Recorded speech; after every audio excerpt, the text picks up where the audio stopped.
the three primary colors. Let's see if I can.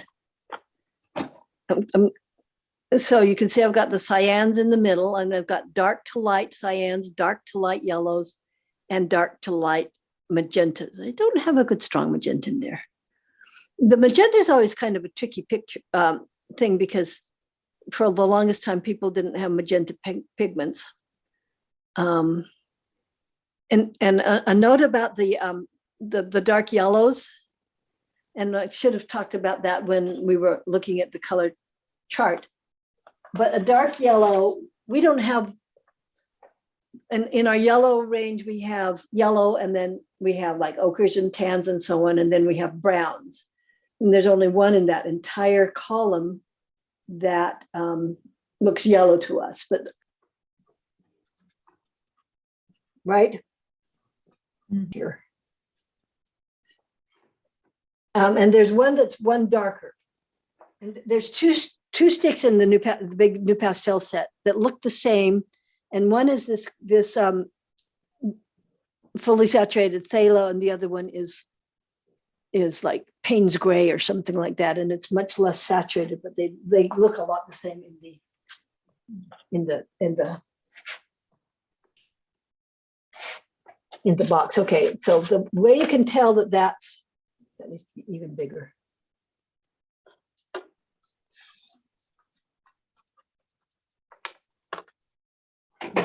In there is when you start adding white.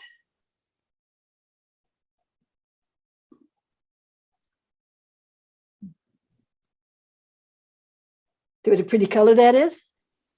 So that's just the thing that I have that's closest to a fully saturated cyan and white mixed together. And you can see that makes a kind of a range of turquoisey colors, and then more white and so on. And it's a very strong color. If you've painted, it would be phthalo blue is the closest. And you know how dark phthalo blue is right out of the tube. Anybody used phthalo blue before? Do they still have it? Very dark. Okay.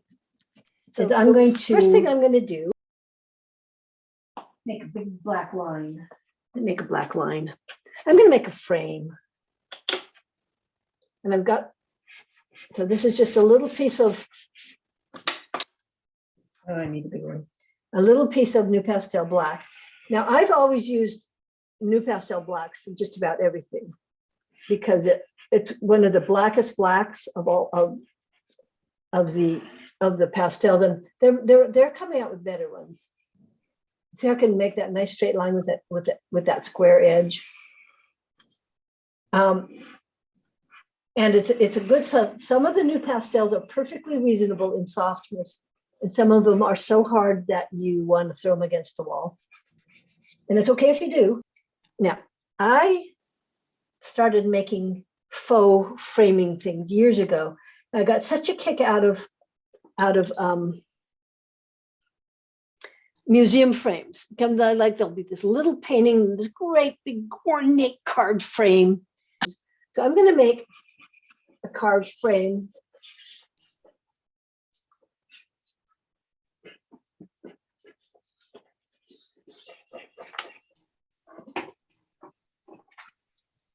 Out of just black and white. That was fun.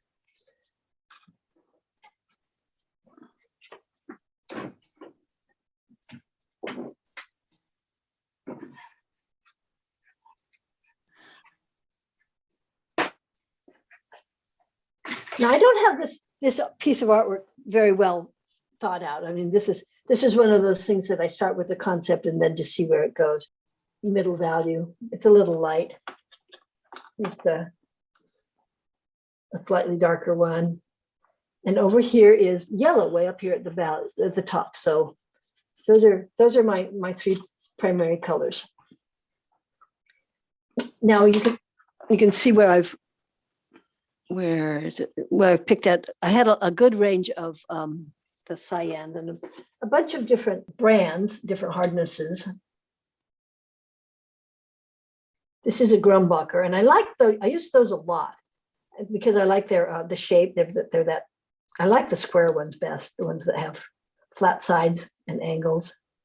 Anymore. Okay, so I just got An X-Acto knife is a very handy thing to have. And I'm going to start just putting colors down in about the value range that they would be in. Now, since there are 3 different primaries, I have in mind to do 3 different ones of these, and one would have magenta in the middle and its 2 other primaries, and one would have yellow in the middle. But this one is, there's a good turquoise. You notice these are all pretty dark. Some more of this really dark stuff.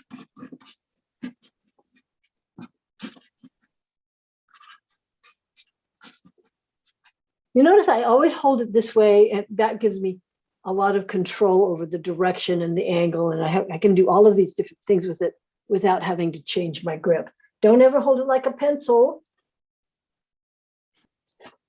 That's that gold that we used a lot on the blending there. So what happens when you mix cyan and yellow? Green. And yellow. So let's get some yellow over here. See where it went over, see how it's turning that green. Let's get that back there. So using yellow and cyan, there's a couple of different ways you can make green. One is to mix the yellow with different values. See, that makes a darker green. Or to mix, alternately, to mix a darker value of yellow with that value of blue. And this would make a much less saturated one, right? Because this has already got black added. The way you get the darker tones of yellow is to mix black in with it. And see, this color with bright yellow and a version of cyan is a more saturated color, but this also lightens the value.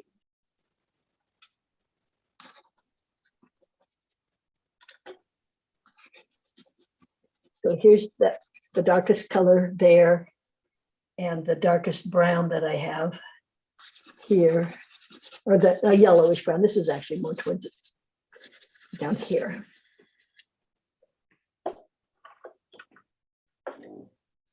So if you look at those color charts I sent you, you'll see that there's a huge area of green. The green is really the largest. Browns are pretty big, but greens are really big, which is a good thing. And that's because you can mix more saturated ones and less saturated ones. And you've got this full range of values between value 9 and value 1 to mix all those colors.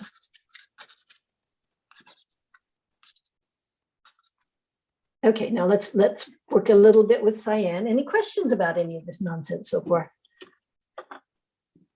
What do I got that's...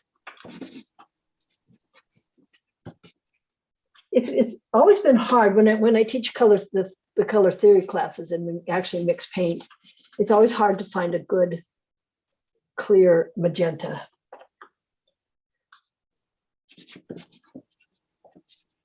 So what happens when you mix purple with blue and sorry, I gave away the punchline. What happens when you mix cyan and magenta? What do you get? Oh, purple, right? You get beautiful purples. And that's kind of how I finally figured out when I was a child that red, yellow, and blue weren't really the primaries. I didn't know that at the time, but it didn't work because you'd mix that red and that blue and you'd get this murky sort of fulvous purple. I mean, it was still kind of a purple, but I wanted those beautiful clear colors like a little kid, you know?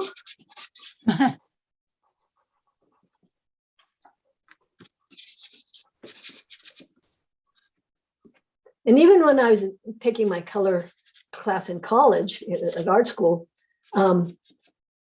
they didn't call them cyan, yellow, and magenta at the time. They had the right colors. The printers, the people who were printing the color magazines, they knew that they had to use the real primaries, but they called it process blue and process red.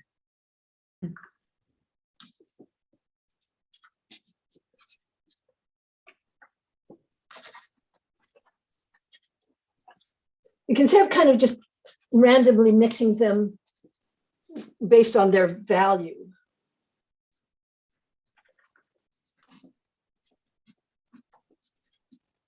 And here again is that situation where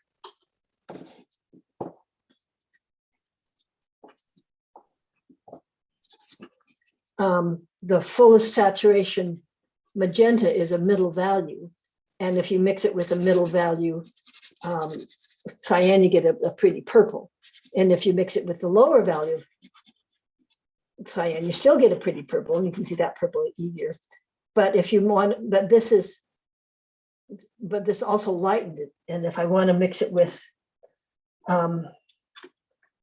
what would be a dark magenta, what's my darkest magenta here, which would also have black in it, then you get a less saturated purple, right?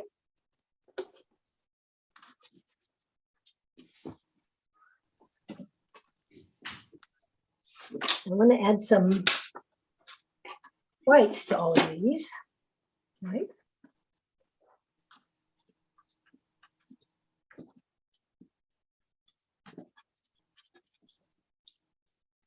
And I think I want to just a little bit along these edges. And once I get going, this is the fine tuning stuff. See, look how fancy my frame is getting. Gold. I'll spend a little more time on this. The fine tuning part is a lot of times the fun part. I like the starting part, the fun, but the fine tuning is when it really starts pulling together. Right. Things that I found, like, as I like to make evolutions. I like to make images that evolve one from the next, or one from the previous one anyway. So I've been working on these families of images. Some of them are cabbages, and some of them are other things. And what I wanted to do is I've done a couple. I showed you the George, right? Here's a technique where you just go, to make spots.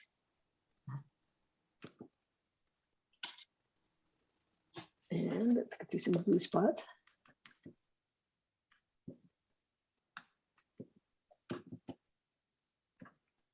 I think this needs lots of gold spots around the frame.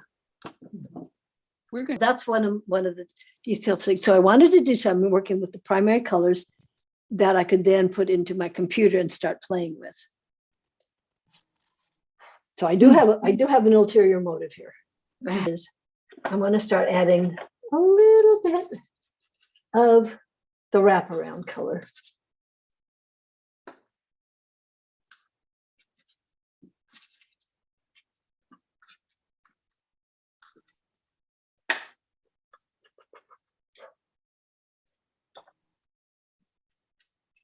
A little stronger in here. And we'll pale the color up here.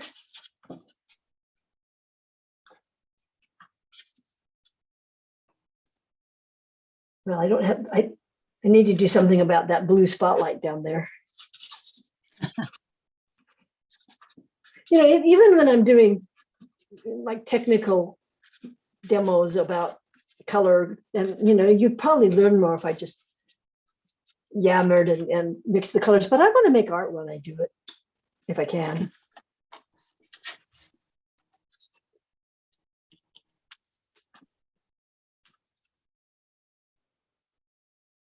I need a little more of this gorgeous piece right here.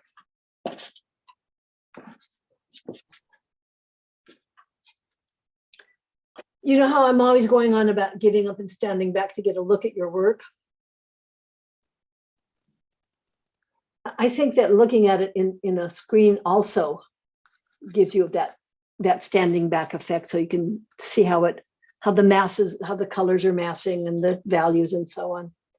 And I'm finding that I can just turn around and look at my